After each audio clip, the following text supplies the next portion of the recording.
Bueno, buenos días. Como les comentaba, esta es una de las cápsulas, digamos, o de las clases que van a estar a disposición de ustedes de manera grabada, eh, de forma que podamos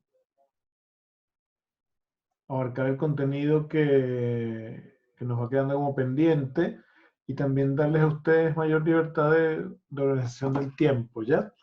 En este caso, la clase sería sobre el tema de territorio, de la serie Territorio y Paisaje, que había quedado de alguna forma como pendiente, ¿ya? Eh, ya, yo creo primero que entendamos esta clase en un contexto donde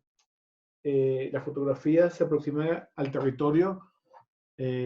distinguiendo al menos tres maneras de mirarlo, o tres intenciones, o tres formas de instrumentalizarlo, de pensarlo. A veces estas formas se superponen, a veces cambian con el tiempo, como lo vamos a ver, pero básicamente la fotografía ha sido una herramienta para conquistar el territorio, conquistarlo visualmente, también conquistarlo cognitivamente, conocerlo, transmitirlo, es decir, hacer de alguna forma que una cultura pueda decir que domina un territorio a través de haberlo visto y haberlo determinado por medio del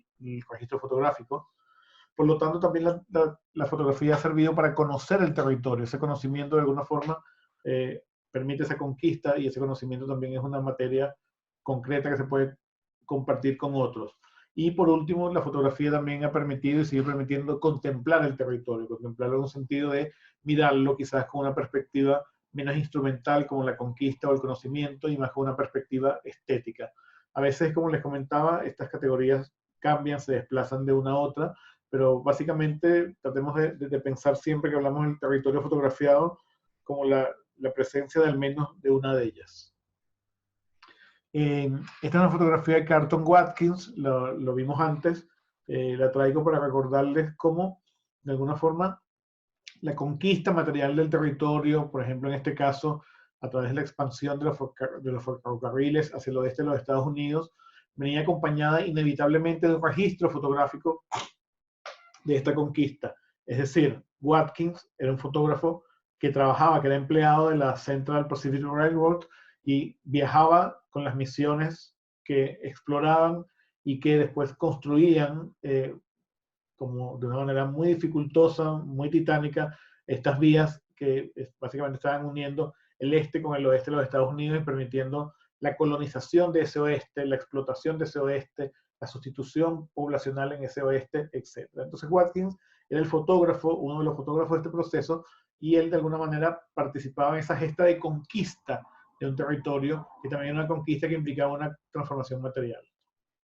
En este caso, que la vimos también antes, esta fotografía de Samuel Bourne, de la década de 1860, es el primer registro fotográfico de una exploración del Himalaya. En este caso,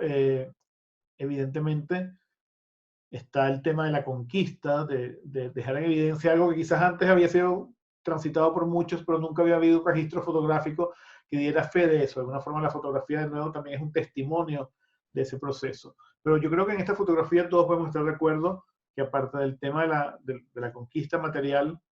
quizás un poco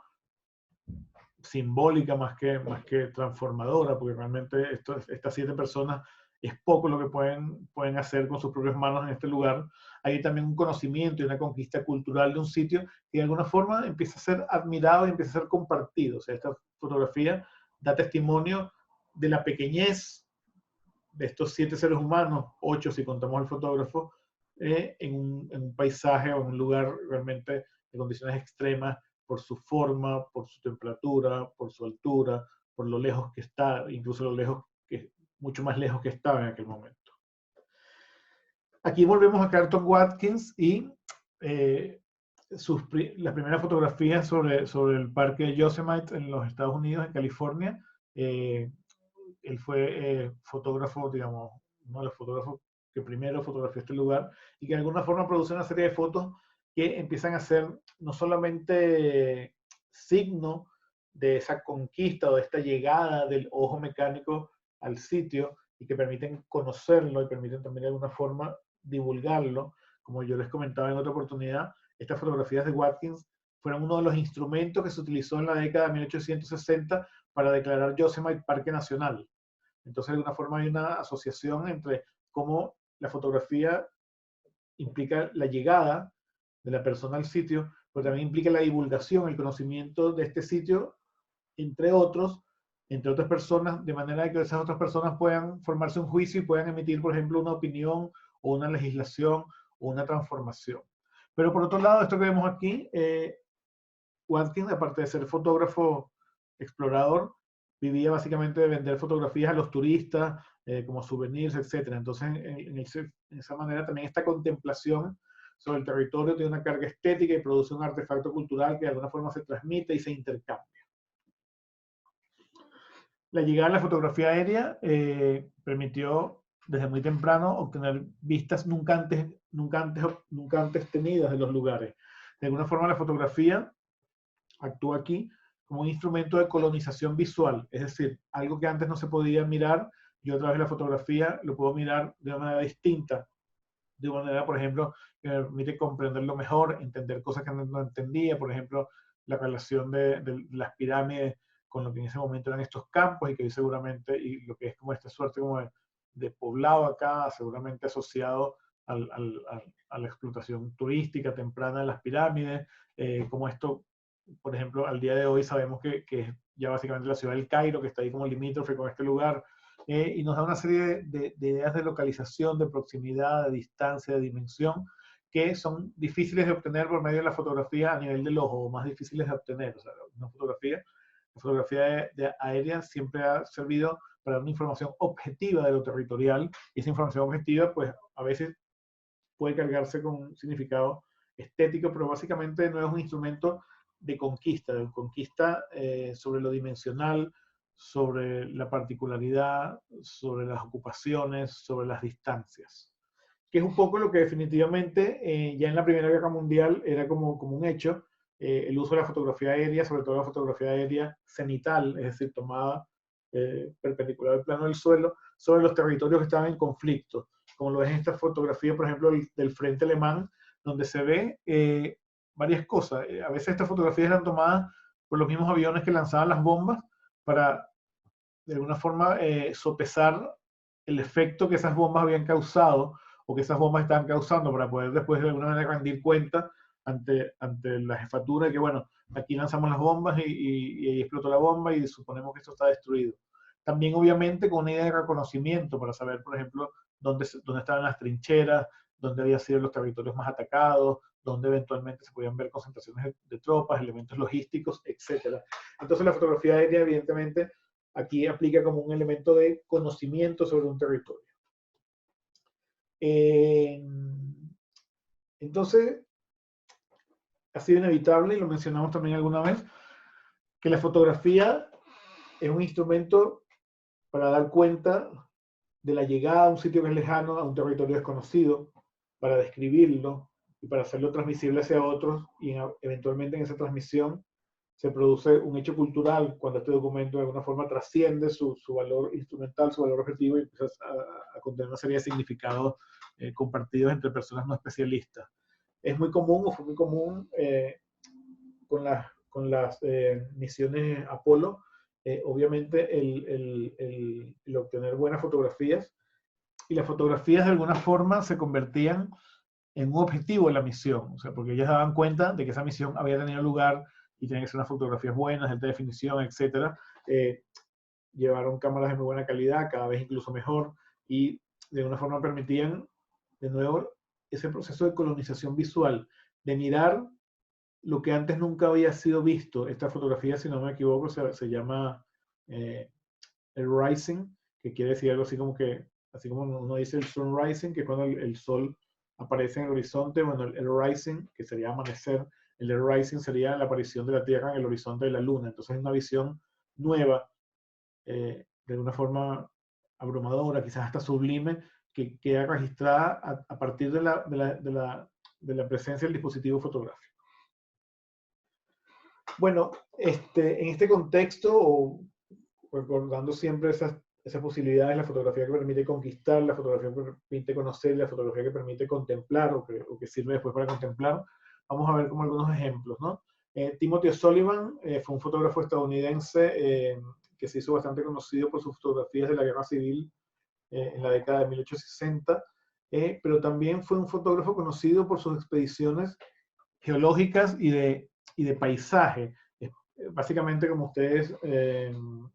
y también en una misión que se hizo en la década de 1870 para determinar la construcción del Canal de Panamá. O'Sullivan era un fotógrafo, podríamos llamarlo un fotógrafo geológico, un fotógrafo que acompañaba las exploraciones geológicas o las exploraciones geomorfológicas. Básicamente, hay dos misiones muy famosas en las que él participó, que es la exploración geológica del paralelo 40, es decir, en el territorio de los Estados Unidos, a la altura del paralelo 40 hacia el oeste, una serie de territorios que si bien no eran del todo desconocidos y deshabitados, para el hombre blanco que de alguna forma venía del este, que estaba tratando de conquistar el territorio del oeste de los Estados Unidos, eran la primera vez que se enfrentaban a esos lugares y donde se estaba en contacto con una cantidad de paisajes, poblados, culturas. Y luego la exploración al oeste del meridiano 100, bueno, Clarence King era el jefe de esta exploración y Wheeler era el jefe de esta otra, donde también O'Sullivan participó. Bueno, O'Sullivan, como les comentaba, era un fotógrafo que se hizo conocido en la Guerra Civil, con unas fotografías que ya los vimos en otro momento, crudas, que fueron como también muy determinantes en construir una sensibilidad específica ante la guerra. Y básicamente fue el fotógrafo que acompañó a muchas de las misiones que, como ustedes saben, le permitieron a los Estados Unidos, que hasta el siglo XVIII estaba constreñido a este territorio, irse expandiendo, acompañando su expansión, sobre todo después, incluso 20 o 30 años después de que se anexan ciertos territorios, pues de alguna forma son territorios, como ustedes lo saben, gigantes, muy poco conocidos. Eso tiene que ver hasta con la manera como se subdividen los estados, o sea, a través de líneas rectas, que básicamente lo que significa es el trazar fronteras por territorios que no se conocen su morfología, sus características, y por lo tanto la frontera es simplemente una línea,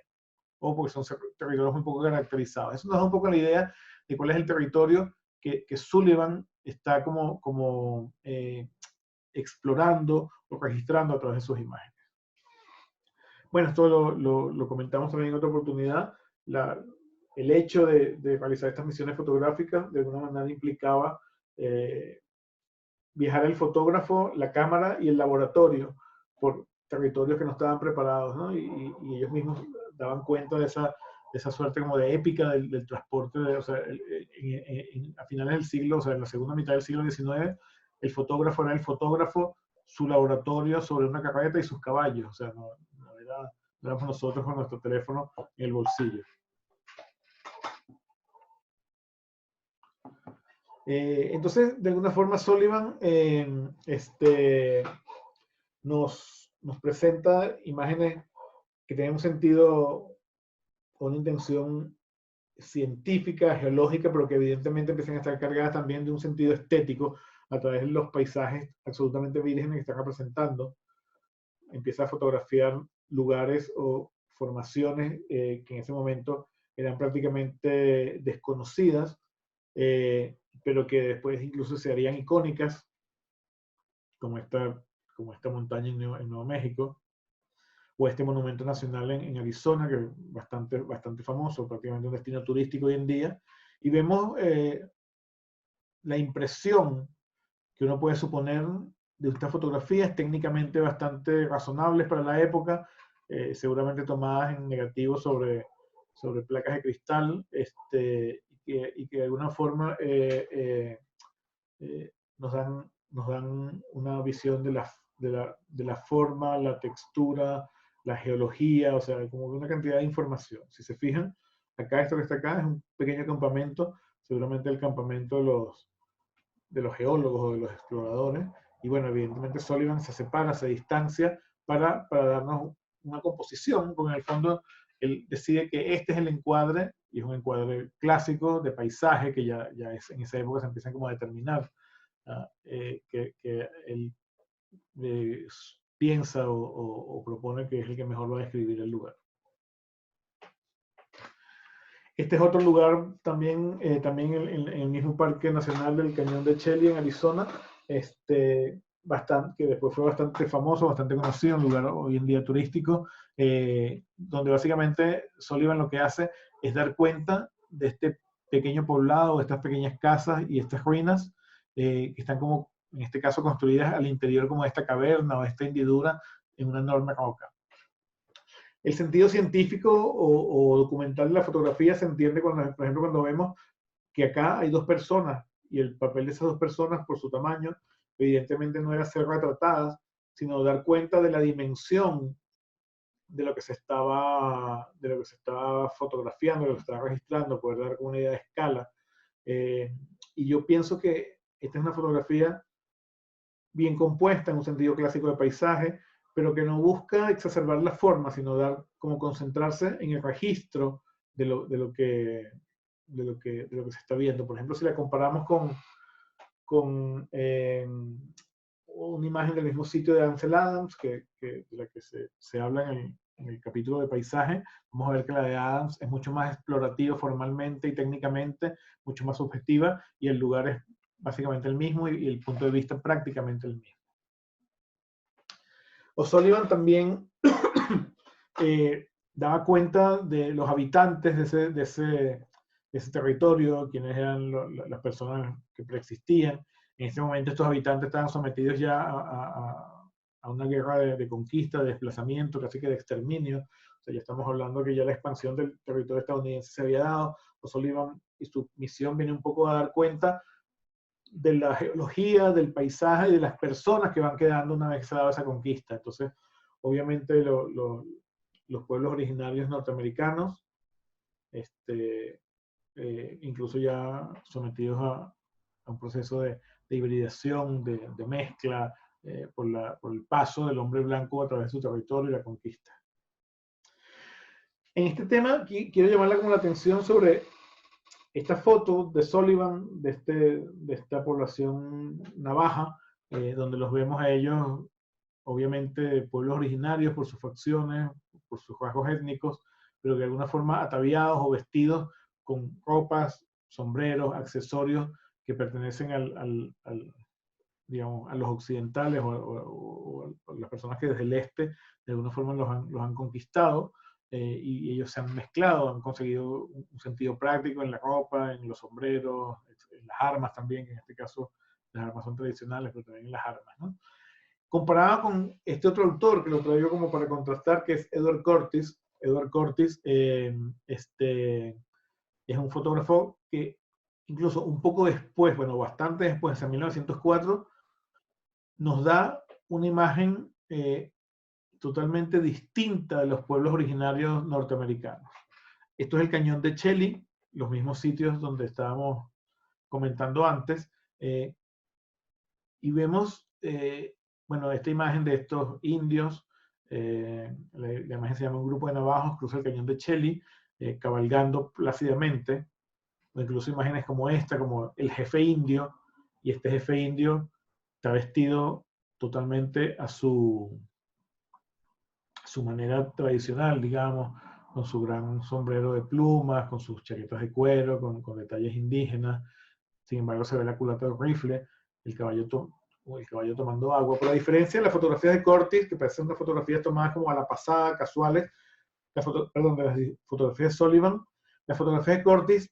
dan la sensación de ser evidentemente posadas, evidentemente ser una construcción que empieza a dar una imagen, vamos a llamarla idealizada o arquetípica, que va a predominar durante todo el siglo XX de los pueblos originarios norteamericanos, de los indígenas norteamericanos,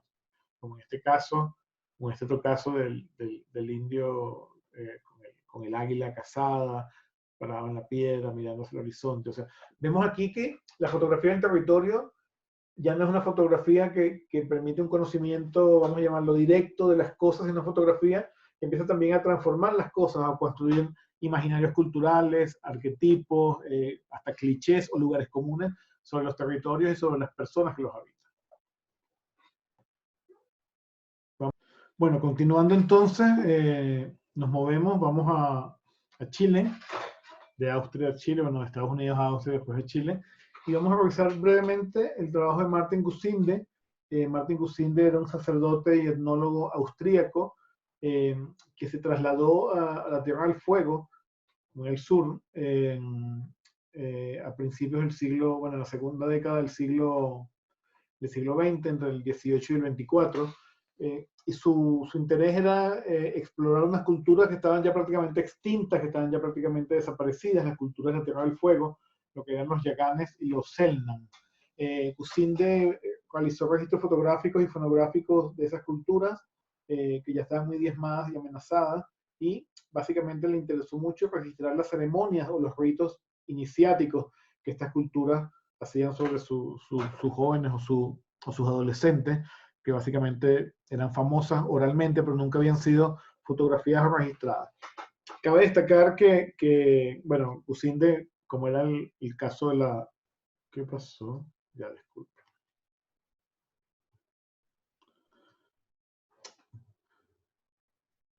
Como era el caso de la antropología clásica o la etnología, básicamente se involucró con estas personas, vivió con ellas durante mucho tiempo, ganó su confianza, practicó sus ritos culturales, su cotidianidad, seguramente aprendió su idioma, y básicamente en el involucrarse y envolverse prácticamente uno más de ellos, se construía la relación de confianza que permitía el estudio etnográfico, donde estas personas pudieran como abrirse, ¿no? Acá vemos a Agustín y su asistente y los vemos con el sombrero, con la cara pintada, como ataviados un poco a la manera de ellos y un poco, siendo un poco más de ellos. Gusinde lo interesante es que fotografió prácticas culturales, prácticas de transformación del cuerpo, del rostro, que estaban a punto de desaparecer, que habían mayormente desaparecido, en una cultura que, como podemos ver, ya estaba hibridada, no era una cultura que fue una cultura virgen, que fue una cultura, eh, un pueblo en un estado de aislamiento, sino al contrario, un pueblo que había sido muy atacado por el hombre blanco, muy diezmado, muy dado como ya prácticamente al borde de la extinción. Pero bueno, Gusinde lo que nos da cuenta es de estas transformaciones de los Selknam, que después se hicieron famosas y que hoy en día están en las poleras, en las postales, en los afiches, en las tiendas, que es como una especie como de lugar común también del souvenir chileno, donde estas personas para ciertos rituales se pintaban el cuerpo, se ponían máscaras, empezaban a bailar, a cantar, y Gusinde da cuenta de estos rituales que ya en este momento, sinceramente, ya estaban como desaparecidos. Pero lo interesante es, bueno, de nuevo, el uso de la fotografía, una fotografía como objetiva, que trata, como se ve, de establecer como hasta cierta distancia con lo fotografiado no ve la cámara, el fotografiado es como un objeto que está allí como quieto, como inactivo de alguna forma, o en el uso de la máscara también, y es como un objeto, vamos a llamarlo, de alguna forma museificado. Y nos habla también un poco de esa visión un poco ingenua de la etnografía,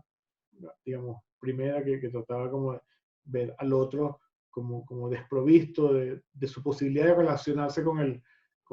quien estaba haciendo el estudio.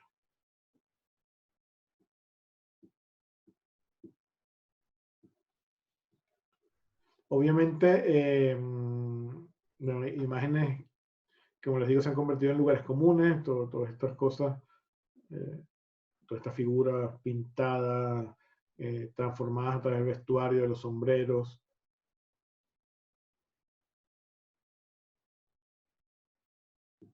Y de alguna forma es el primer y último vestigio de esto, que de alguna forma es la fotografía, lo que ha permitido que trascienda o que llegue hasta el momento actual. Otra visión posible sobre el territorio nos las da Luis Ladrón de Guevara, fotógrafo chileno, un fotógrafo que fue muy activo en el registro, bueno, murió recientemente en el 2015, el registro de la modernización de los sectores productivos de la minería, el comercio, la energía, la industria manufacturera, el transporte aéreo, etc. Ladrón de Guevara era un fotógrafo hijo de artistas, y esa misma como vinculación con el medio artístico le permitió ser retratista de los grandes artistas chilenos de mediados de siglo, y básicamente era un fotógrafo comercial, que lo llamaban los dueños de las minas, los dueños de las constructoras, los dueños de las empresas, para que él hiciera fotografía comercial para utilizar en la promoción de estas, digamos, de estas empresas. Aquí vemos, y bueno, obviamente, siendo Chile un país donde la economía y el territorio transformado están como muy vinculados, de alguna forma Ladrón de Guevara se convirtió en el fotógrafo que dio cuenta en buena manera de esas transformaciones, que a una escala a veces como gigantesca, geográfica. Por ejemplo, aquí vemos una faena de hormigonado de un muro en el embalse de Chonchi, o este puente en Alto Loa, construido en 1890 y aquí fotografiado por Ladrón de Guevara en 1860. Y siempre el tema de la escala, la gran escala, la gran dimensión. O acá el mismo embalse que estábamos viendo antes, en la misma faena de hormigonado, pero visto en el sentido contrario, y entonces viendo el embalse y viendo el valle, ¿no? El valle que de alguna forma va a, por donde corría el río, que este embalse está como deteniendo, ¿no? Y el fondo un volcán. O sea, vemos como la fotografía de Ladrón de Guevara se interesa mucho por la relación entre el hombre, la faena, la transformación y la gran escala geográfica. En este caso es la construcción de un puente en Ñuble en 1959, y acá vemos, bueno, el puente con muros de hormigón, la cimbra que está soportando el vaciado de la losa, y él le interesa no solamente la presencia de lo constructivo, de lo material, sino también la presencia de las personas, o sea, este grupo de niños o de niñas que están como habitando esta imagen, ¿no? Que de alguna forma le vienen a dar como un sentido de ubicación, un sentido de cultura, un sentido de paradoja también entre estas personas que existen entre estas personas y esta obra. Otra imagen del mismo puente. Y como ven, bueno, compositivamente, Ladrón de Guevara es un fotógrafo muy clásico de estos temas, utilizando las perspectivas, los contrastes, las grandes vistas. A veces era un fotógrafo, por ejemplo, que apuntaba sobre temas de producto, de producción, y entonces aquí casi que el territorio se transforma en un territorio de sacos de azúcar. En esta fotografía de las bodegas de Llanza de 1970, vemos las bodegas forman un muro, seguramente esto es una imagen real, no creo que les hayan puesto los sacos forman un muro, no creo que le hayan puesto los sacos para que él tomara la foto, quizás no del piso, y él crea este espacio de gran escala a través de la acumulación de este producto. En este otro caso, también de la década del 70, en la fotografía promocional de LAN, lo que hoy es la TAM, con nuevos uniformes, o sea, como que una fotografía evidentemente comercial, pero tomada de una manera como propositiva, o sea, él no toma esto en estudio, monta a las personas en el ala del avión y utiliza el avión como parte del set donde está haciendo la foto. Más recientemente, tenemos otro caso en Chile. Guy Werber es un fotógrafo contemporáneo, activo,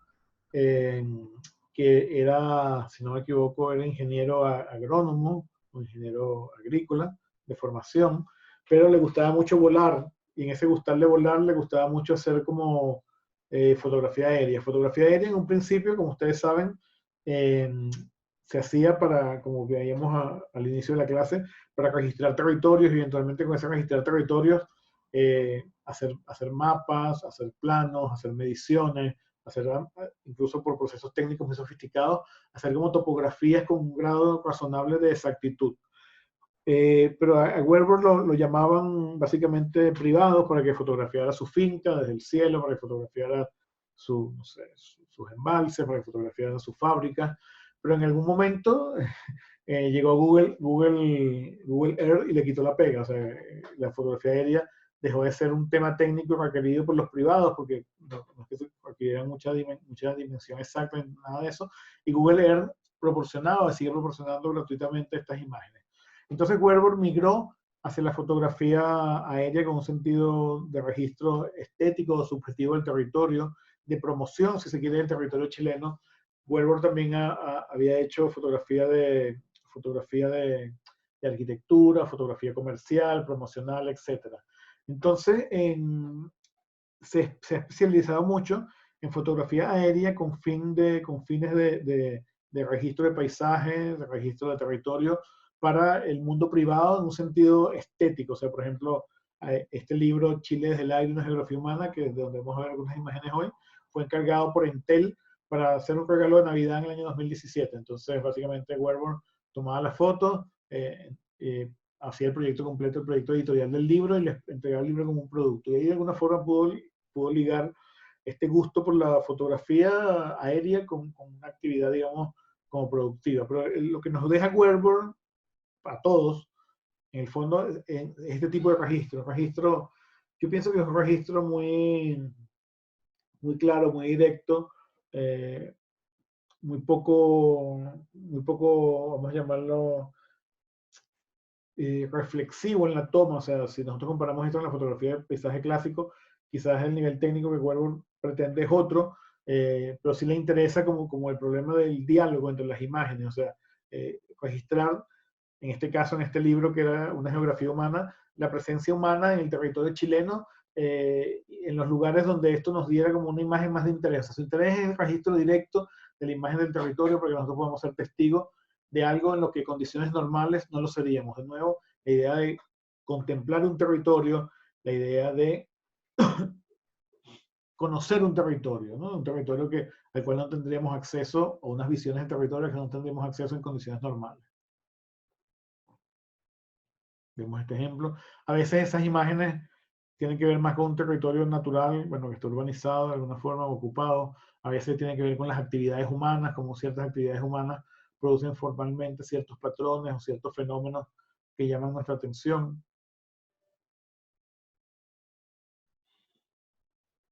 Los encuentros entre la geografía y esto es Santiago en la precordillera, entre la geografía y la urbanización. Y siempre, obviamente, el clima es un factor, vamos a llamarlo,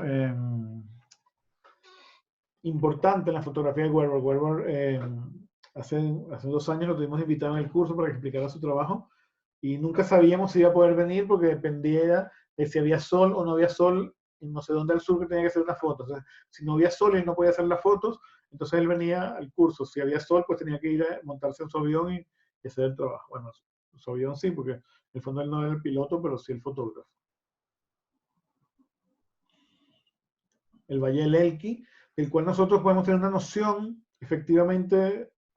como observadores, de este contraste entre el territorio agrícolamente productivo y la montaña como un hecho muy árido, pero que de repente cuando Werber se eleva y nos da esta mirada, pues nos permite como una comprensión como más clara, más si se quiere absoluta, evidentemente más abstracta de ese territorio.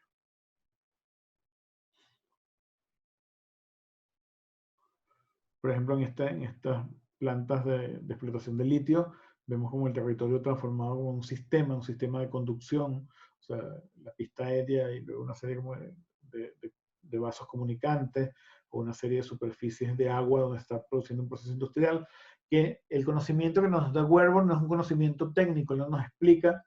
o sea, no hay un ingeniero de minas atrás explicando ni diciendo cómo tiene que hacer la foto, o sea, no son las fotografías de Sullivan con los geólogos, sino son unas fotografías que su valor y su interés persiste en lo visual y en lo impactante también.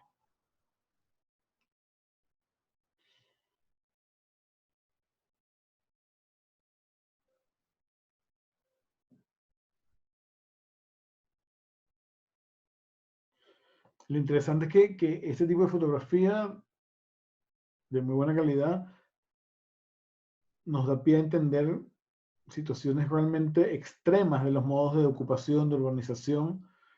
y de la variedad, obviamente la variedad. El libro está organizado desde el norte hasta el sur, o desde el sur hasta el norte, no me acuerdo, pero en todo caso va haciendo como un corte del territorio chileno a distintas latitudes y va dando cuenta también de esa diversidad y de esas distintas adaptaciones que el hombre ha tenido que hacer en el territorio en Chile para poblar una heterogeneidad muy grande de condiciones geográficas. El libro es un libro objeto, podríamos decir, en el sentido que es de formato muy grande, tapadura, etcétera, como para poner en la mesa del centro del living. Y en ese sentido también sus fotografías recurren a un registro como espectacular.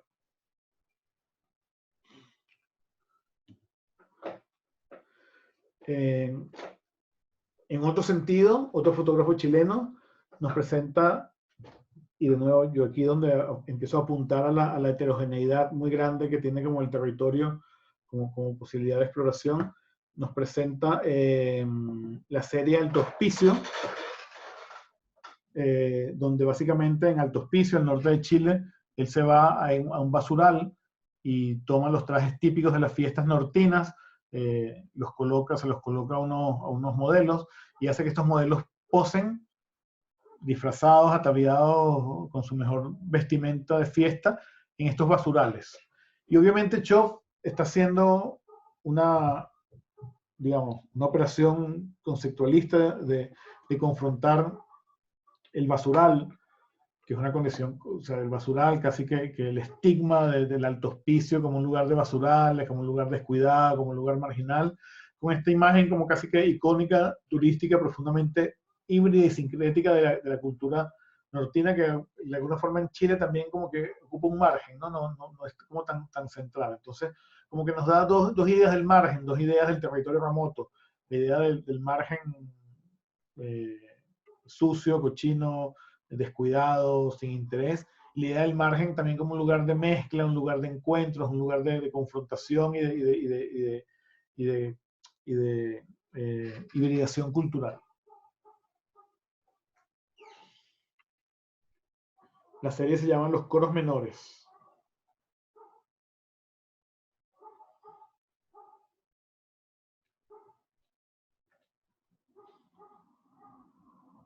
Y yo cuando las vi,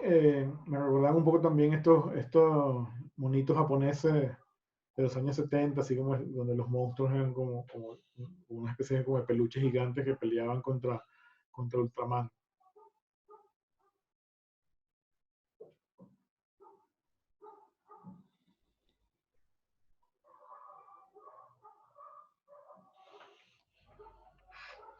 Ya. Bueno, lo territorial, como hemos visto, es muy amplio. Lo territorial nos puede servir para describir un territorio de una manera, entre comillas, objetiva. Y vemos esta fotografía de Michael Shields de una serie que se llama La Anatomía de Los Ángeles, sobre la ciudad de Los Ángeles en Estados Unidos,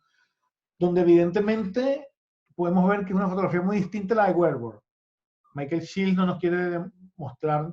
la belleza, la sutileza, la fragilidad o la paradoja del encuentro entre lo humano y lo natural, sino nos quiere mostrar como lo humano como una extensión infinita de mismicidad, de repetición, de tedio, que se coloca como una alfombra sobre un territorio que parecía que no tiene ninguna cualidad. Hasta tal punto que el tema climatológico o el tema atmosférico, yo creo que Shields, al contrario de Werber, buscaba tomar la foto en el momento que hubiera más smog, más contaminación, que el tiempo, o sea, como que para dar cuenta de una condición como muy auténtica y una condición, si se quiere, como triste o un poco depresiva de ciertos territorios urbanos. Pasa un poco también lo mismo acá, ¿no? Como que la fotografía podría dar cuenta de la espectacularidad de la estructura que está mostrando, del intercambiador vial, como lo hacían muchas postales de estadounidenses en la década del 50, 60, 70, que tú ibas a una tienda a comprar una postal y te comprabas una postal de un enlace de autopistas en Los Ángeles, en vista aérea, pero se ve por el encuadre, por el cierto descuido, por los colores, por el tono, que Shield no está queriendo hacer una apología de este sitio, sino más bien está tratando de dar cuenta de su tristeza, de su contingencia, de su debilidad como estructura urbana. Este es otro fotógrafo que se llama Mitch Dobronen, y aquí fotografía también Los Ángeles, y lo traigo también para contrastar. Y uno podría preguntarse cuál es el sentido o cuál es el contenido de esta foto, o sea, qué es lo que Dobronen quiere registrar. si es la ciudad, fíjense que una fotografía en blanco y negro, se ve en blanco y negro, mucha de la tristeza de los colores apagados y ocres de las fotos anteriores se desaparece y uno ve como una alfombra continua de, bueno, en primer plano árboles, después como mucha urbanización y entre medio van apareciendo como unas grandes ejes donde se dan como una densidad distinta, una ciudad que está como cruzada, o sea, quizás es una visión menos pesimista que la anterior, pero encima de todo esto que vemos, una gran nube que domina el paisaje, o sea, lo territorial. Yo creo que en el caso de Dobronen, al contrario de Weber, que buscaba los cielos despejados y el sol, al contrario de Shields, que buscaba el smog, Dobronen hace como una paradoja tratando de buscar la condición atmosférica espectacular, o sea, el cielo con alguna situación, digamos, concreta de nubes, de tormenta, y luego esta ciudad, ¿no? O sea, como el diálogo entre los dos elementos, también una separación muy fuerte, o sea, como la naturaleza absoluta y la urbanización absoluta, ¿no? Como separados como por una línea que prácticamente cruza la foto a la mitad. Porque en el fondo, Dobronen, si uno lo quisiera catalogar de alguna forma, es un fotógrafo de fenómenos atmosféricos. A veces utiliza la ciudad como sujeto y vemos una fotografía que uno podría pensar que también está cruzada por algún tipo de uso de recursos como infrarrojo o algo así, por la manera como registra ciertos colores. Y a lo mejor eso lo ayuda también a registrar con más sutileza, con más contraste y más fuerza los fenómenos en el cielo, por ejemplo. Pero es que Dobron efectivamente es un fotógrafo de fenómenos climatológicos, es uno de estos fotógrafos como de las películas que está esperando que venga el tornado, la tormenta, la fotografía, se monta en el auto y se va corriendo antes que el tornado se lo devore. En esta fotografía que es muy fuerte, muy potente, sobre esta idea de territorio como oposición entre un tipo de uso del suelo que no es natural, que es un uso quizás agrícola, y una expresividad del cielo que habla como de la confrontación o la unión intempestiva y contingente de dos poderes enormes, ¿no? Y Dobronen efectivamente, bueno, la fotografía se llama sistema de tormentas y nos fotografía eso, o sea, la tormenta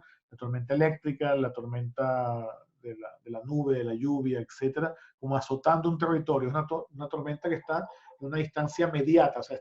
él no está en la tormenta, él está justo al borde de la tormenta fotografiando.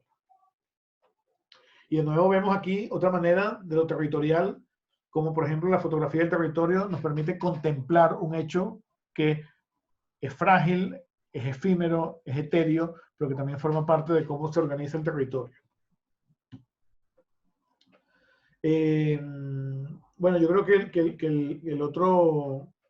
sea, ya como cambiando de foco, pensemos que hemos introducido el tema y veamos un caso que creo que es bien importante y bien particular, que es el caso de Robert Frank. Robert Frank fue un fotógrafo sueco, si no me equivoco, murió el año pasado, o sea que tengo que actualizar esto. Murió en el 2019 o el 2018. Que bueno,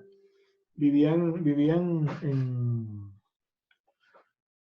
en Suecia, en algún momento se fue a los Estados Unidos, ganó una beca Guggenheim en 1955, una beca como para el desarrollo de las artes, y con esa beca lo que hizo fue un trabajo importantísimo, que fue su primer trabajo conocido, su trabajo más importante también, que fue un libro que se llamó The Americans. The Americans era un libro que fue el producto de un gran viaje que hizo Frank por varios meses, cruzando todo el territorio de Estados Unidos, haciendo fotografías de un país que acababa de salir de la Segunda Guerra Mundial, apenas 10 años, que supuestamente había salido triunfante, que era un país que tenía como una especie de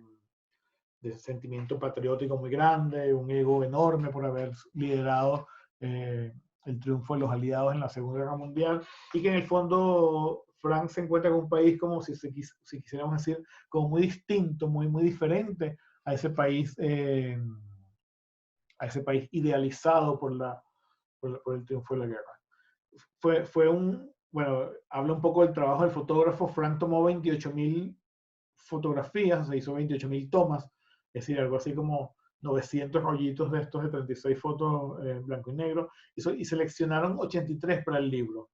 Frank tiene una visión que es opuesta al retratista objetivo de los fotoreportajes optimistas o humanistas que estaban de moda en la época, donde mostraban lo bueno del desarrollo de Estados Unidos, cómo se ocupaba la gente pobre, cómo progresaba la fábrica, la ciudad, el suburbio, el hogar feliz con la mujer en casa, los niños cuidados en el patio, el hombre que iba y venía y trabajaba. O sea, todos esos códigos él los omite totalmente y se dedica a trabajar un poco una América distinta, una América, vamos a llamarla alternativa, el lado B de los Estados Unidos, si quisiéramos decirlo. Él usa además unas técnicas que para la época todavía no eran muy aceptadas, como las fotografías compuestas de manera muy particular, tomas cámara en mano, sujetos que de alguna forma son desatentos a la toma, que no le están pescando, fragmentación, multiplicidad, tomas casuales, espacios cotidianos. Frank fue muy criticado, fue acusado de comunista, propagandista, ordinario, mal fotógrafo. Decían que sus fotos eran sin significado, borrosas, granuladas, exposiciones planas, horizontes ebrios y desinterés general. O sea, su percepción con la crítica tradicional no fue muy buena, pero sin embargo yo creo que a la fecha ha sido reconocido como uno de los fotógrafos más importantes del siglo XX y especialmente por este trabajo. Después se dedicó a hacer cine, a hacer ciertas cosas fotográficas, pero nunca pudo superar el trabajo, o sea, o nunca puso un trabajo de él aceptado tanto como fue de Americans. Entonces, como vemos, fue un viaje en dos momentos, en el 55, en el verano del 55, y después entre el 55 y el 58, donde él básicamente recorrió los Estados Unidos completos, siguiendo una ruta bien extensa, donde pasó de la costa este a la costa oeste, todo el medio oeste, el sur, Florida, algo del norte, y básicamente en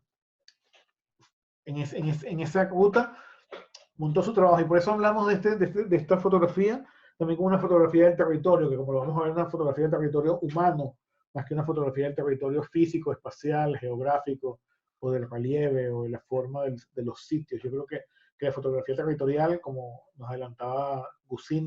Martín Gusinde, es una fotografía que también se ocupa de las maneras como se ocupan o como se habitan ciertos territorios, ¿no? Siempre ha sido indistinguible el fotógrafo que viaja, normalmente fotografía de lugares, fotografía de personas y fotografía también personas en los lugares. Bueno, como todo trabajo de este tipo requiere una cantidad de tomas muy grandes, como ustedes saben, así se trabajaba antes. Se tomaba la película se picaba en pedacitos, y entonces se hacía una copia de contactos que nos daban unas pequeñas fotitos chicas de como más o menos 3 por 4 centímetros, o un poco más chicas, donde nosotros podíamos ver cuáles eran las imágenes que tenían potencial. Por ejemplo, en este caso él selecciona esta, y después como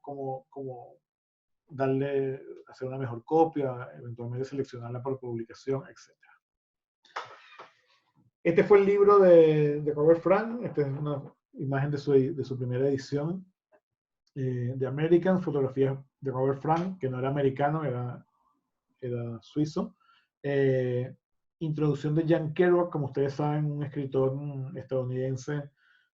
digamos, protagonista de la generación beat, como esta especie como de generación anticultural, antiestadounidense, en un sentido del estadounidense clásico, patriota, y quiere como uniformizar el país. Si vemos la foto de portada, que es esta, nos habla un poco ya cuál es como el tono del libro, ¿no? Vemos una foto lateral a un transporte público, un tranvía en Nueva Orleans, y vemos quiénes lo ocupan y cómo lo ocupan, o sea, la línea que segrega a las personas negras, a las personas blancas, la actitud de los fotografiados, como hay como hastío, desconfianza, los niños extrañados, las caras nostálgicas. O sea, es una fotografía como que habla de una sociedad que coloca a cada persona en su sitio, cada persona en su lugar, y como que da pocas opciones de movilidad o de desplazamiento entre ellos, ¿no? Una sociedad muy segregada, como ustedes saben, en esa época. Hay muchos juegos en las imágenes con la bandera de los Estados Unidos. Esta fotografía creo que es muy fuerte también, la manera como estas personas están en la ventana, la bandera tapa una de ellas, el encuadre, una fotografía como les comentaba antes, muy rápida, no es una fotografía que se dedica a la composición perfecta, al encuadre, a enderezar, obviamente no está postprocesada, es una fotografía como muy rápida y muy directa sobre los lugares y las personas.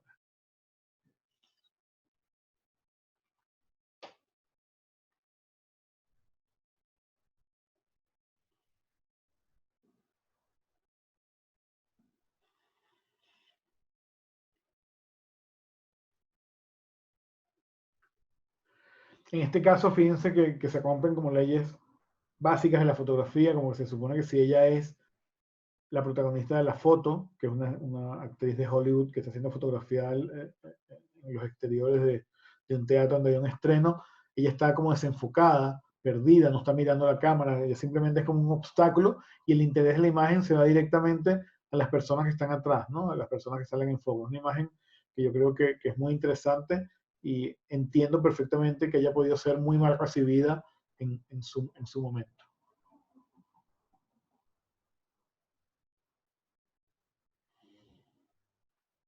Yo creo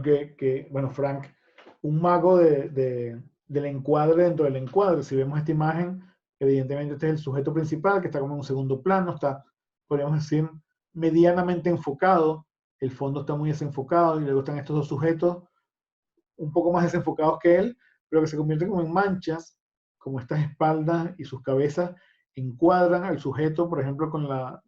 también con estas estrellas y estas luces, ¿no? Y de alguna forma reiteran la importancia de su cara. Entonces, fíjense como un pequeño objeto, un pequeño sujeto empieza a protagonizar la foto a través de una serie de operaciones claro, aquí estamos hablando de una fotografía muy instintiva, yo no me imagino a Frank estudiando para hacer esta foto y pidiéndole a los señores que se muevan más, pónganse más juntitos, sepárense. O sea, es una fotografía que, como de oportunidad, como es mucho de la fotografía que vamos a empezar a ver a partir de este momento en adelante, se acabó la fotografía estudiada, planificada, profundamente producida. Estamos hablando de que hay cámaras más chicas, películas más rápidas, procesos como más, más compactos y mucho más ágiles de trabajar. Pero insiste sobre este tema del hastío, del cansancio de una sociedad desidealizada.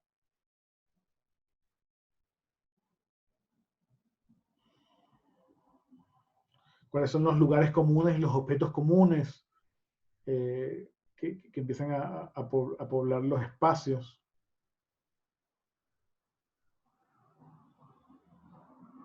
Y estas fotos que vienen acá no pertenecen al libro de Americans, sino son fotografías que quedaron fuera del libro o que se hicieron después para también un poco insistir en estos temas, ¿no? En el tema del encuadre grosal y rápido. Fíjense que aquí lo único que parece estar como en foco es como esta cubierta. Ellos están un poco desenfocados, un poco movidos. Habla como de la dinámica del sitio. Es una fotografía, a mí me parece una fotografía magnífica, una fotografía donde o sea, fíjense la forma de esto con la figura, eh, ambos en gris, después él como una cosa negra mirando hacia otro sitio, nadie está pescando nada, ellos no miran ni los aviones, el fotógrafo, ni se miran entre ellos, y luego el fondo muy debilitado, muy desenfocado, muy llevado a un gris claro, y el trabajo del grano, o sea, el grano es una consecuencia química de la forma como él, en este caso de haber usado una película de asa muy grande o de haberla sobreexpuesto por algún motivo, quizás buscando esta granulometría. Lo mismo en este caso, los autos ocupan el 60% del espacio del cuadro, pero lo importante está acá, ¿no? Como esos autos nos construyen el espacio, estos autos y su sombra, nos construyen el espacio para la aparición del sujeto principal, que es ella. Bueno, aquí hay un él, está un poco más como oculto. Esta sí es una fotografía que él tomó en el viaje de Americans, pero que no fue incluida.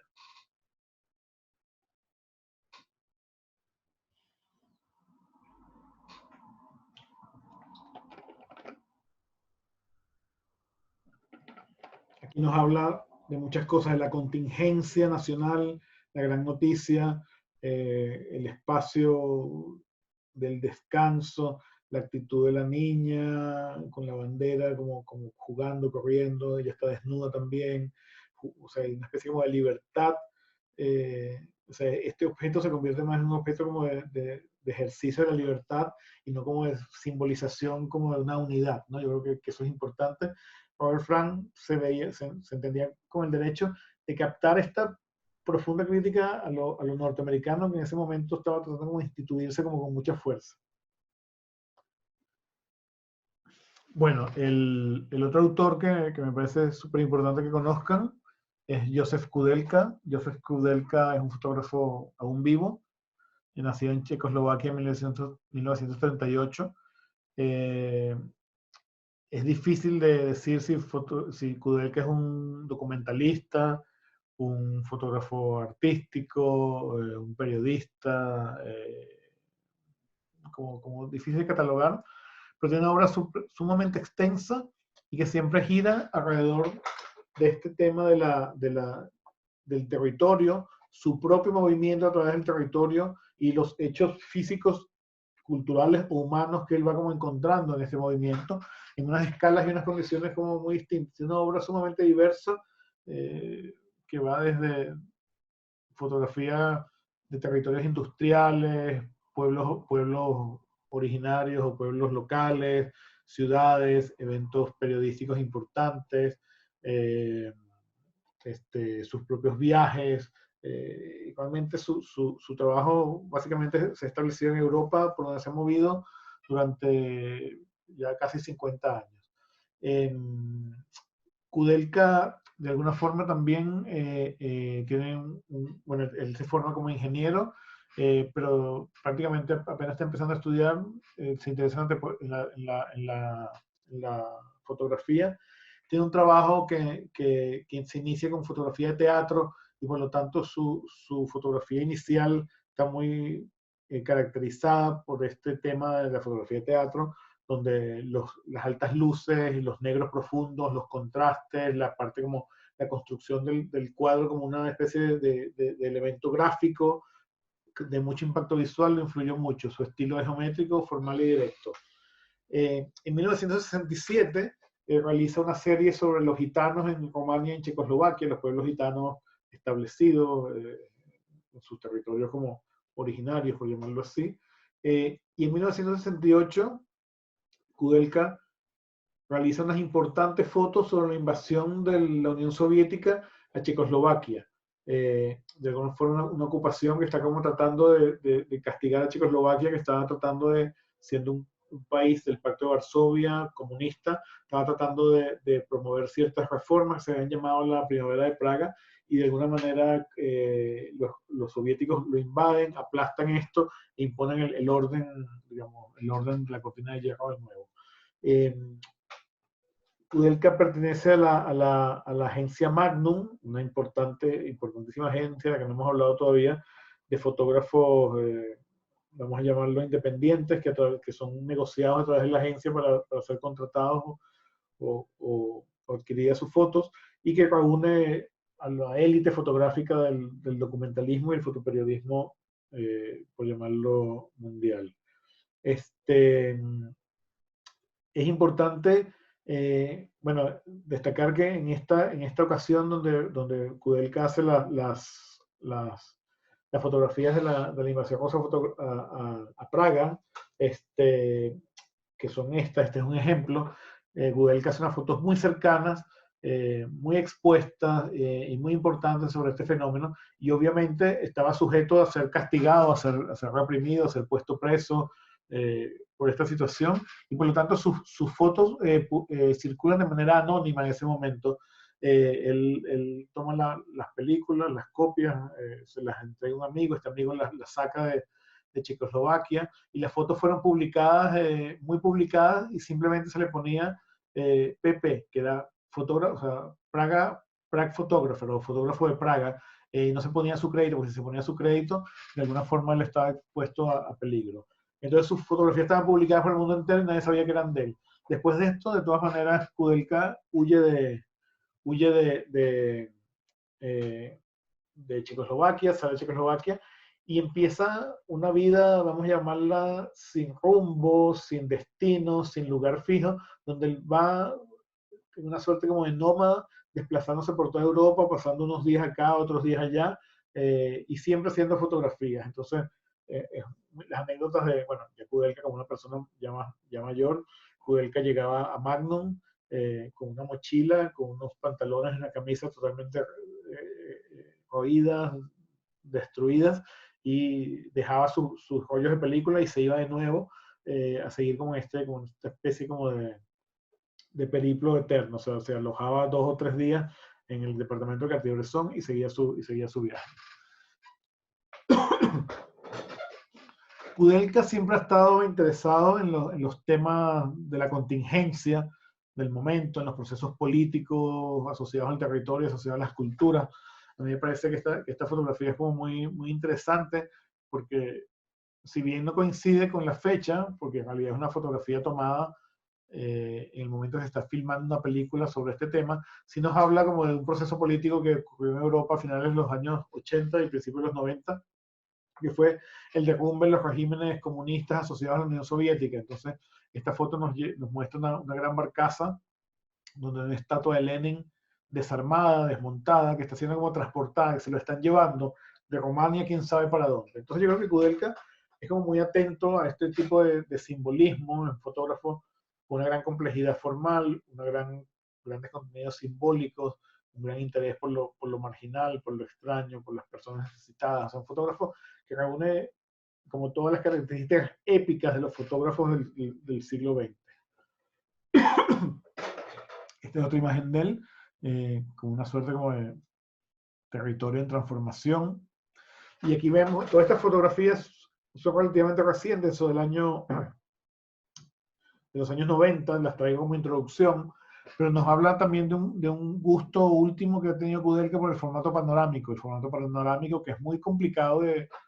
manejar. Él le gusta manejarlo de formas no convencionales, como vemos acá, con los objetos de interés desplazados hacia un lado y el resto de la imagen vacía. Lo vemos acá con este primer plano con la alambrada y luego que prácticamente nos dificulta la comprensión de lo que está atrás. Lo vemos acá en esta imagen magnífica, que es una imagen como de oportunidad, de pura sensibilidad que tiene ante lo visual Kudelka, y ese manejo también como muy gráfico de la composición, donde es como una suerte como de árbol o arbusto que ha quedado allí como sepultado en la nieve, y un poco por estar en primer plano, o en plano más cercano ante el clima, la atmósfera como cargada al invierno, aparece muy negro sobre este blanco y atrás en el fondo esta suerte como de paisaje desdibujado por la bruma, ¿no? Yo creo que es una fotografía bueno, que nos, o sea, formalmente es muy impactante y yo creo que también como que nos habla de ese sentimiento de la soledad, del desarraigo, del estar desarmado ante el mundo, de estar como de alguna manera como sobrepasado. Yo bueno, creo que es perfectamente describible también en la categoría de paisaje. También siguiendo en el tema panorámico, yo voy a traer aquí algunas fotos que están sueltas, pero está una serie que se llama Vestigios, y que no son más que los registros de las ruinas helénicas que hay en el Medio Oriente, que quizás no están tan turistificadas como están las que están más hacia Europa del Sur. Y vemos de nuevo el sentido de la oportunidad y la sensibilidad fotográfica de Kudelka para en este formato tan complicado empezar a componer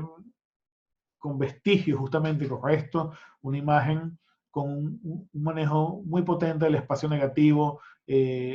una oportunidad muy interesante de la presencia como de esta mano fragmentada que está allí como si hubiera un gigante que estuviera allí detrás, que está como tratando de aparecer en la imagen, que está como emergiendo de esta suerte como de colina. Bueno, el manejo de la textura, creo que es una imagen brutal, o sea,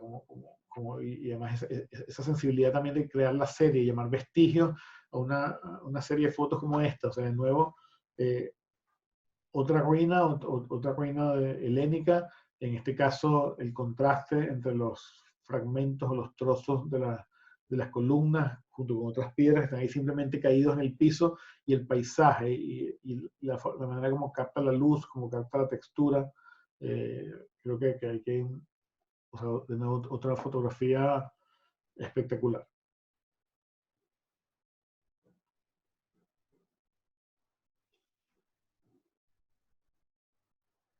Entonces ya hablando, ya como profundizando en algunas series específicas, la serie Gitana, como les comenté, es de los años 60, previa a la invasión de Checoslovaquia por los soviéticos. Él básicamente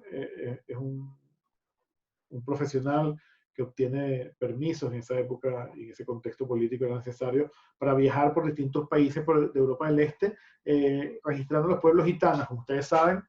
siempre un pueblo marginal, siempre un pueblo de alguna forma perseguido, incomprendido, problemático, que parece no encontrar nunca su lugar. Creo que Kudelka no es casual que los tome como uno de sus primeros objetos de trabajo, porque creo que la relación entre el lugar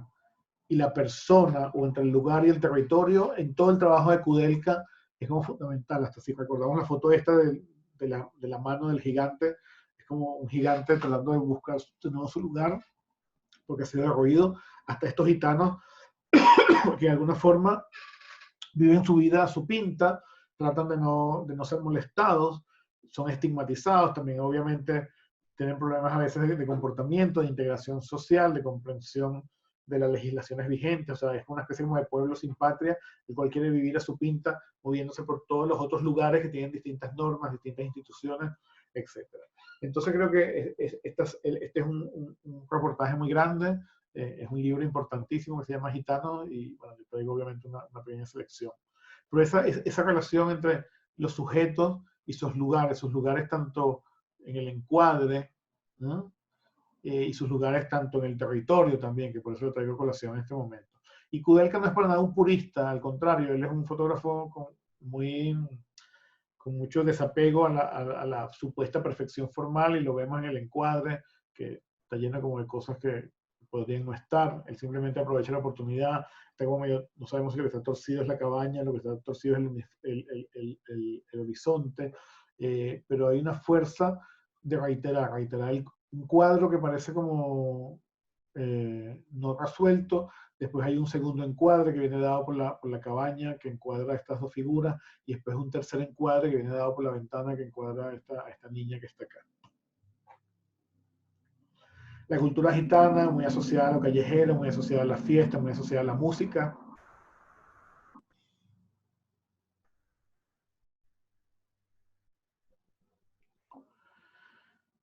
La cotidianidad, la intimidad, la privacidad, el espacio que de alguna forma eh,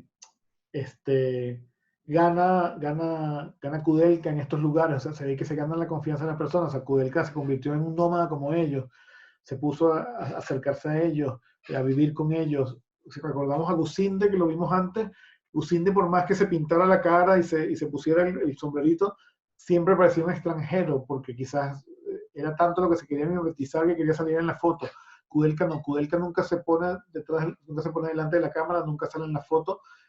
y logra una conexión, yo pienso que muy privada, muy íntima con estas personas, y además estos registros que hablan no de la pose, sino como de la casualidad, del instante donde ella lo mira a él la mira a ella, y él mira al fotógrafo. Se producen unas relaciones como muy fuertes, ¿no? El trabajo del grano, de la textura, de los tonos, yo creo que bueno, ¿qué les puedo decir? Una pareja gitana, la perspectiva de la calle y ellos allí como centro, ¿no? Como todo este negro que es aquí, que de alguna forma hace que ellos, o sea, entre el negro de la sombra y el negro de sus cabellos, la manera como destaca el rostro, perdón. Bueno, insistiendo esto de la cercanía de Kudelka con este pueblo que él está como visitando, o estos pueblos, aquí vemos una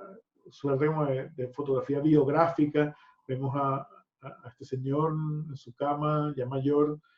su fotografía de más joven, una medalla gigantesca que a lo mejor es un premio que ganó o algún reconocimiento que alguna vez le dieron, y él está como en este momento ya como de derrota, ¿no? Como de finalización y pone en evidencia lo que quizás es más preciado para él al momento que Kudelka le solicita la fotografía.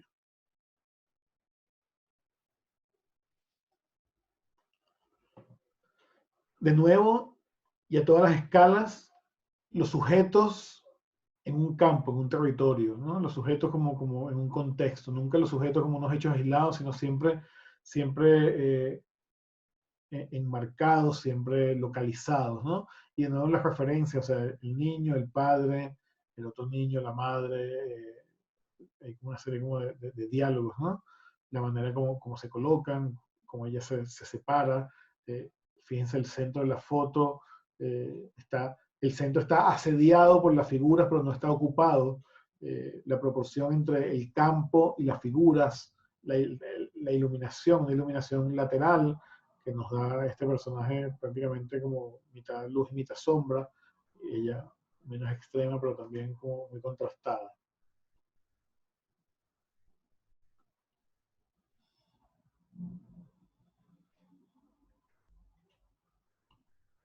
Acá no se puede dejar de mirar esto, ¿no? O sea, la niña, no sé si está haciendo la primera comunión o cumpliendo años o casándose, qué sé yo, y estas dos figuras están ahí como expectantes, como observando. Seguramente Kudelka pide permiso para fotografiarla, la coloca de nuevo contra un campo muy complejo, que es este, y estas dos personas se asoman como para vigilar qué es lo que está pasando, qué es lo que está sucediendo. Esa es la sensación que da. Yo creo que la composición es como fuerte, o sea, esta línea divide entre acá y acá, estas dos ventanas giradas, con esas figuras mirando. Bueno, los momentos dramáticos, los momentos incómodos, los momentos que también son como muy íntimos, de alguna forma son abordados por Kudelka, que tiene acceso a ellos. Y vemos esta imagen donde el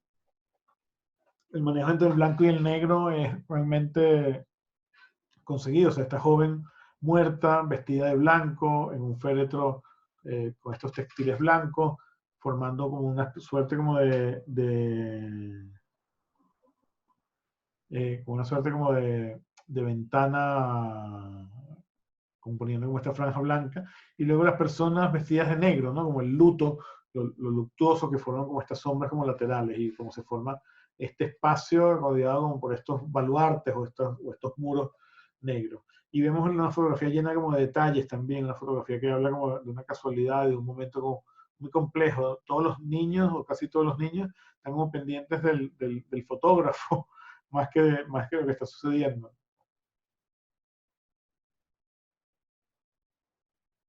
Bueno, otro espectáculo de fotografía, de nuevo figura, fondo, sujetos y campo que le da lugar, territorio, ¿no? Como que esta idea de territorio o del sujeto en su espacio, en su lugar, es recurrente en Kudelka. Lo vamos a ver en toda su obra. Hasta el Lenin ese que se iba en el barco nos habla un poco de ese sujeto que ha sido desplazado de un territorio y que va quién sabe a dónde. La serie Exilios es una serie que hace Kudelka entre los 70 y los 80, cuando él viaja más activamente por Europa. Él en algún momento eh, dice, el dinero que me costaría arrendar un departamento en París y quedarme aquí en París trabajando cómodamente, prefiero usarlo para viajar y no tener dónde vivir. Y efectivamente se va con una mochila donde tiene lo mínimo, bueno, obviamente su cámara, película, y se va como desplazando y se va quedando según la situación, según las circunstancias que puede, con amigos, con conocidos, en el campo. En el libro, cada una de estas series es un libro, vemos mucho de esa cotidianidad, de repente simplemente poner una manta en el piso, sobre el pasto para dormir, comer sobre un papel periódico, un trozo de pan y queso, moverse, para captar esta suerte como de Europa, vamos a llamarla en transformación, también una Europa marginal, una Europa un poco, si se quiere, bárbara o bestial, donde yo creo que no es casual esta imagen como una de las más, vamos a llamarla, icónicas de esta serie, como este perro negro grandanés en sombra, como una mancha negra, con una gestualidad muy fuerte, casi monstruosa o diabólica, que aparece sobre este campo nevado y uno entiende el orden de este campo, el eje, la vegetación, los bordes, versus esta figura un poco como monstruosa, demoníaca, que está como al acecho. En el fondo no era ningún demonio, ningún monstruo, era un perro que andaba por ahí saltando y jugando, pero como uno ve y cómo logra expresar esa tensión, esa incomodidad, esa cuestión como no resuelta del territorio, ¿no? Entre sujetos que son ajenos a los órdenes que el territorio como que construye también. Entonces Kudelka tenía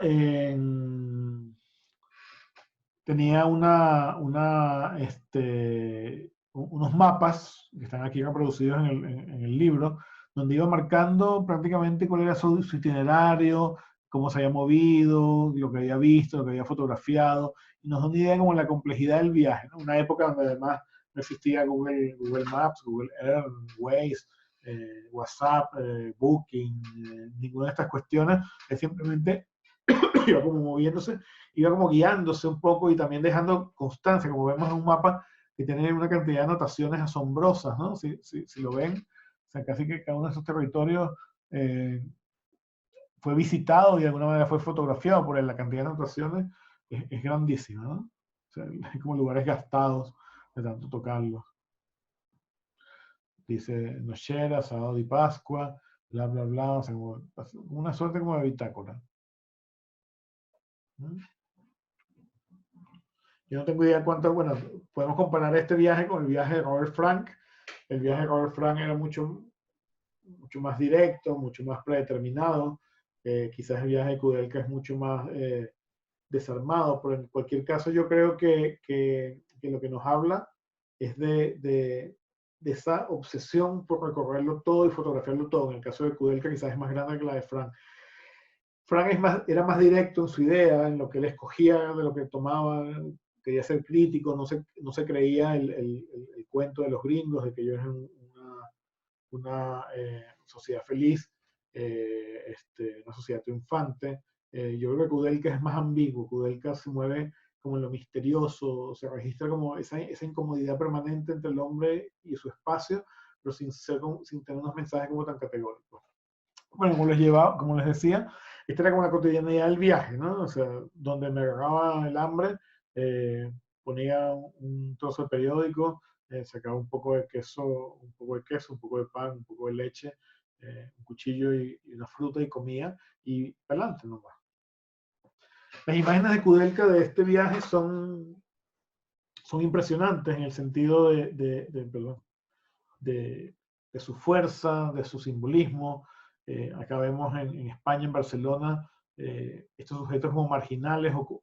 ubicados a un lado de la imagen, formando este espacio, siempre la insistencia con la perspectiva, con la diagonal, con los horizontes chuecos, y esta mujer que está como caminando por la calzada, como que no, tampoco se ubica acá, como que cada una de estas personas no, es incapaz como de ubicar el centro, y ella es incapaz también de ubicarse a los márgenes, y su rostro molesto, su cabello, su vestuario negro, o sea, es como una mancha negra con cabeza que va como moviéndose entre esto y lo otro.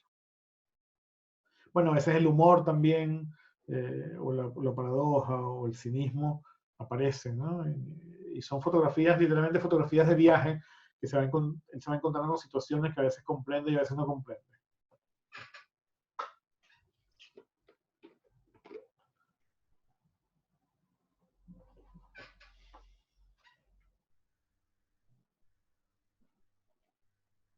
Eso me recuerda un poquito la imagen de Robert Flanders, también salía en la tele, pero que tiene 20 años antes en los Estados Unidos, pues la tele también llegó a Europa y es como lo mismo, no intuye que es como lo mismo, que es como un restaurante sencillo donde hay un mueble para la tele, que es lo que a todo el mundo le interesa, pero la manera como Kudelka construye esta imagen a mí me parece notable. O sea, en esta imagen el único objeto fotografiado es la televisión y su atril, todo lo otro lo construye y lo comunica a través de la sombra de la fachada, de las ventanas, la sombra de la silla, la sombra del sujeto que probablemente va por fuera. Y creo que logra construirte un espacio de una profundidad y de una complejidad mucho mayor a lo que es la foto. No se imagina esta foto sin la sombra y es la foto de la tele sobre un muro blanco o un muro gris. Yo creo que hay un sentido fotográfico de la oportunidad muy grande.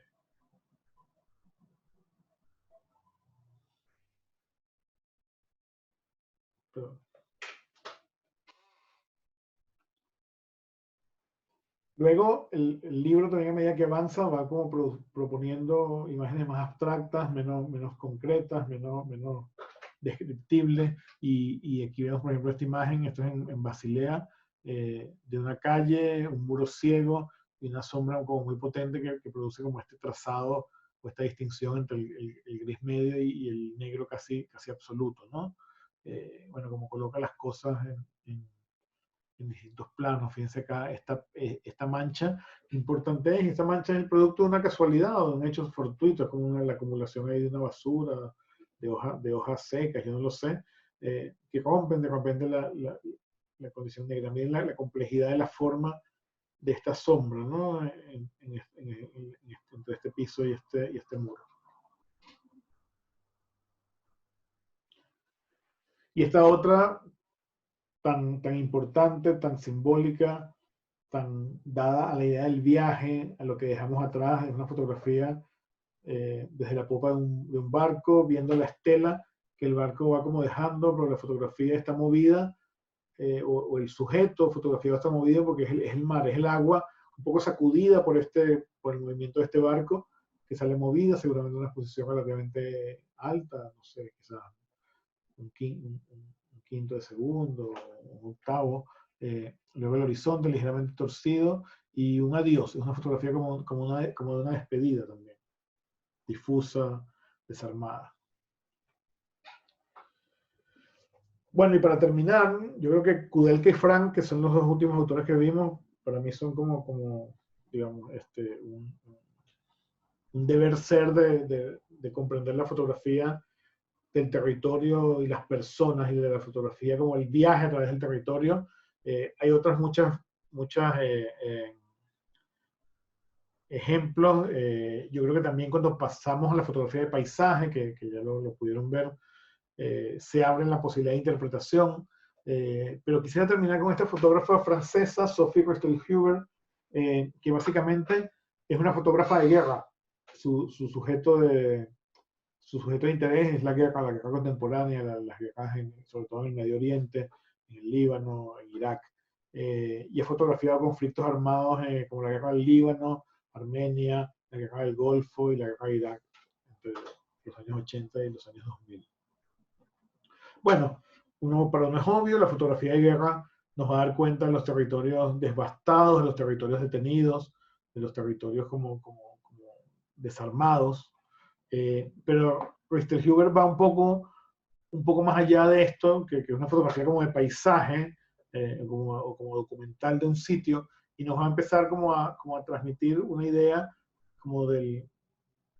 la abstracción y también como del dolor, o como que la única forma de soportar el dolor que la guerra produce en los lugares y en los cuerpos es abstraer un poco ese registro documental. Entonces aquí, en esta fotografía de la guerra del Líbano, en Beirut, del año 84, Christel-Huber ya como que se nos acerca tanto al edificio bombardeado o acribillado, que básicamente se nos hace indistinguible o no sabemos, hasta que quizás nos confundimos. Nunca hay personas, nunca hay acción, pero hay un daño que uno intuye por la forma como ese daño ha sido, que han habido unos combates y que ese combate ha sido cruento, extenso y profundamente intenso, ¿no? En la cantidad de munición y de disparos que se han dado. Prácticamente el edificio está desgastado por efectos de esas balas o de esos proyectiles. En este otro caso es una fotografía de la guerra de Irak, y de nuevo, no hay personas, no hay acción, hay como el después, y un después que atiende cosas que a lo mejor nunca sabemos qué pasa. Si uno se pregunta, ¿qué pasa con las palmeras del desierto cuando hay una guerra? Pues se queman y se caen, y quedan ahí como un residuo, quedan como una suerte como de mancha. Es un territorio que ha sido devastado hasta el punto que sus objetos más tontos o a lo mejor intrascendentes también sufren ese efecto. O en este caso, el pavimento gastado por efecto del combate, o sea, el pavimento fragmentado, ya sea por las bombas, por el paso de los vehículos. Y aquí vemos una fotografía que a veces dudamos cuál es la escala. Esta es la escala del pavimento, del asfalto, o esta es la escala de la ciudad, o es la escala de la provincia. O sea, esta destrucción, esta fragmentación hace confuso. O sea, parece a veces una fotografía aérea tomada de muy lejos, cuando uno ve como ciertas cosas que están ahí como subyacentes y lo mueven a uno a pensar otras cosas. Bueno, acá creo que es muy fuerte esta imagen, es los zapatos, ¿no? Las botas militares de alguien, bueno, de alguien no, de un soldado, que no sabemos cuál fue su destino, que quedaron allí en el campo de batalla y sobre las que cayó como una suerte de sedimento, como de polvo grueso, que es producto de la deflagración, de la fragmentación, de la demolición, de cómo la guerra muele la materia y esa materia termina cayendo al piso y termina como abstrayendo u ocultando las cuestiones como más físicas o más que determinan más la imagen de algo y estos zapatos quedan allí como debajo de ese polvo, ¿no? En este caso,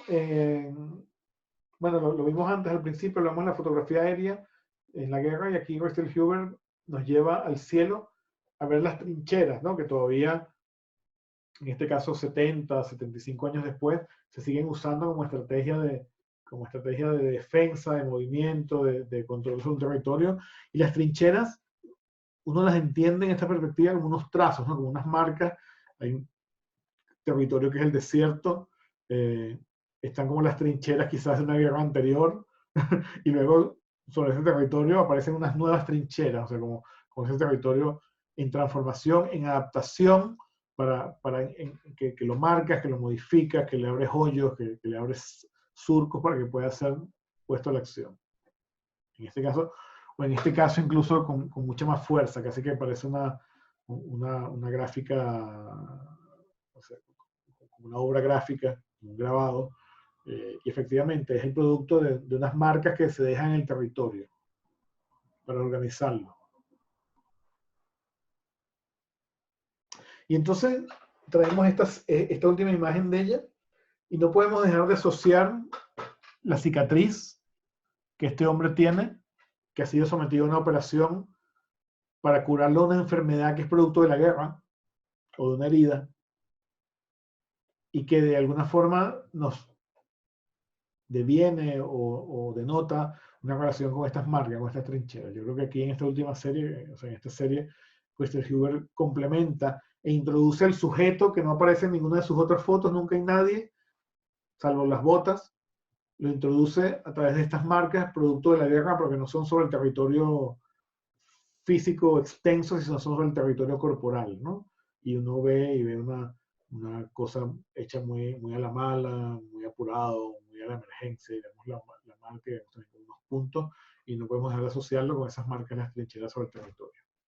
Bueno, un poco en ese sentido, y quería como terminar, sin extenderme mucho, con esa idea de que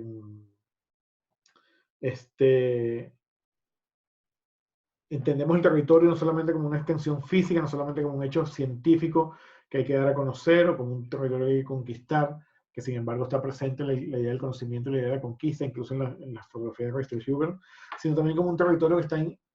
necesariamente vinculado o unido a unas personas, a unos sujetos. Yo creo que en todos los ejemplos esos sujetos de alguna forma estaban, a veces como un observador externo que está como muy lejos y a veces como casi como un protagonista sobre el que hemos hecho la marca. Ya, eso sería. Entonces, bueno, se les comentará por el curso que vamos a hacer con esto. Ya nos vemos en la próxima clase, sea virtual o sea real. Muchas gracias.